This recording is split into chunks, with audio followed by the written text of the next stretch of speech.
मुख्तलिफ शोबों में, उनका पस मंजर जो है वो देहाती होगा। शायर हैं, अदीब हैं, ड्रामा निगार हैं और साइंसदान हैं, जितने बड़े बड़े नाम जिन्होंने पैदा किए हैं वो सरकारी स्कूलों से आए हुए होंगे और देहातों से आए हुए होंगे।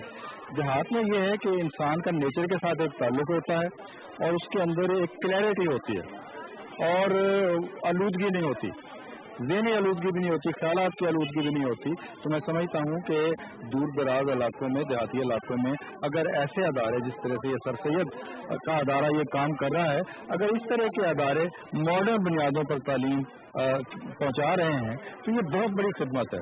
उससे जो है ग्रास रूट से हमारा टैलेंट जो है उभर सकता है। अलबत्ता सिर्फ मैं ये कहूँगा कि वो जो एक तो हमारा जो जोरा तेरा निज़ाम तालीम है उसे ख़त्म होना चाहिए और दूसरा अपनी कौमी ज़बान में तालीम होनी चाहिए। आपके कंसेप्ट क्लियर हो ही नहीं सकते जब तक आप अपनी ज़बान में तालीम को ज़रिया ना बनाएं।